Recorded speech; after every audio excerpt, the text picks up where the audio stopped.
Children's curiosity can drive them to the heights of achievement, but it can also push them beyond the boundaries of what is safe, as Renee Durschel discovered on June 23, 1995, at her home in Boynton Beach, Florida.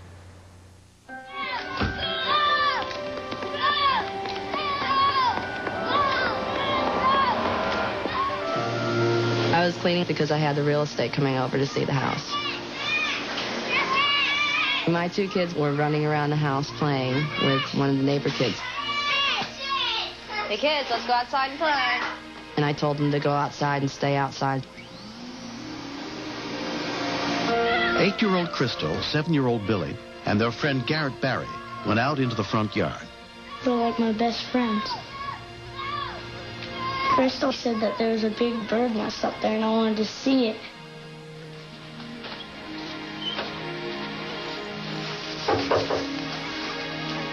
Probably about 15, 20 minutes later, there was a knock on the door. Hello? You know your kids are in the tree? No. I didn't think anything of it then. Where at? He says, no, look up. Oh my God.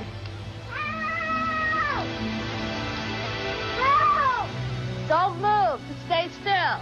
And I knew how brittle those branches were.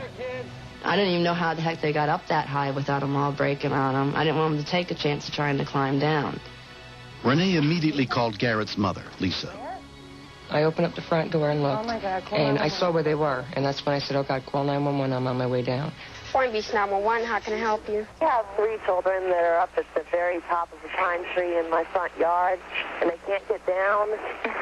I can't, they're about 60 feet up, and I can't get them down. Don't move! Okay, we're on the way, okay? All right, bye-bye. Boynton Beach fire rescue units were immediately dispatched, including firefighter-paramedic Jim Herrick. In Norfolk pine tree, it's not a climbing tree. Having 3 children in a tree, it's a very unstable environment. That's what excited all of us. Crystal, you stay still. Talk to each other. Don't look down here. And Billy, look at Garrett and talk to him. Don't move, Crystal. I didn't really notice the danger until I saw the branch fall beneath Crystal. And then I got scared because I saw the branches were fragile, that they could fall out of the tree. Within 3 minutes, an engine company arrived, led by Lieutenant Bob Richardson.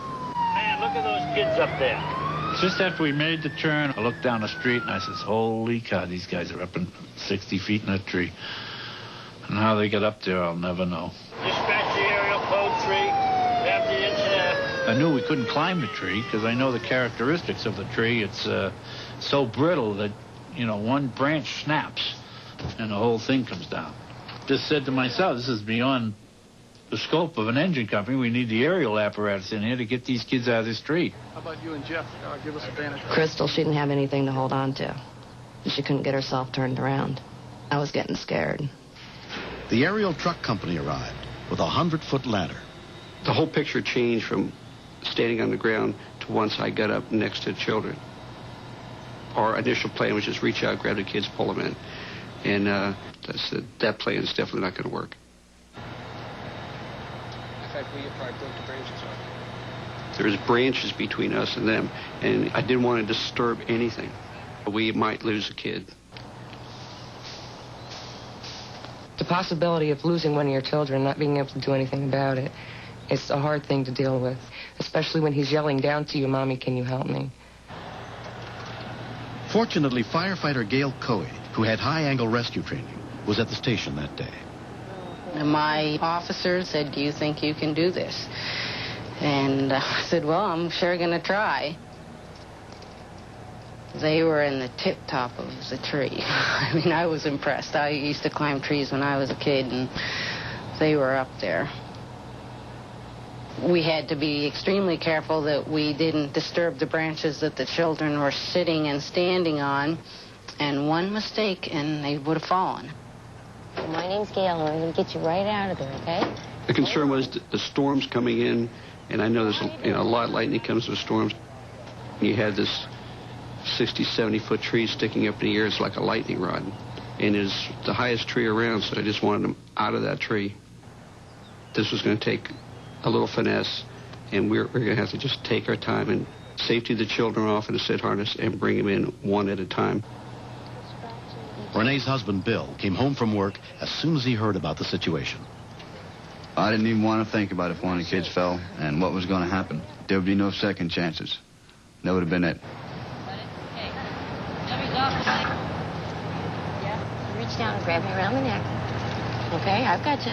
I was afraid that we were falling when the tree was shaking. Good boy. Okay.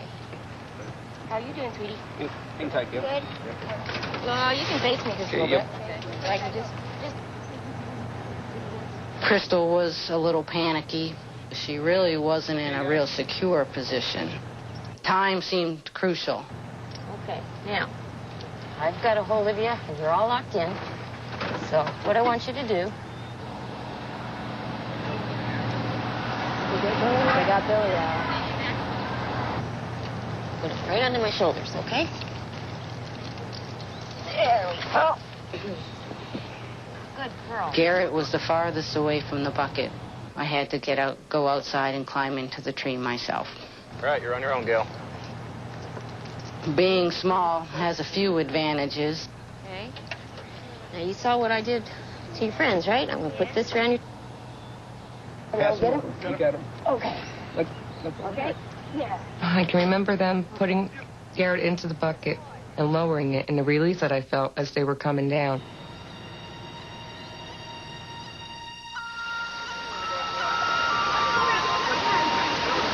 We've always kept the branches high on that tree. My husband's purposely cut them off because they do climb trees. But we never physically told the children not to climb that tree because I never thought they would in my wildest dreams. We just went up from my sister's bike and got one branch by one, and we climbed. And when we got up there, we couldn't get down because all the branches were breaking.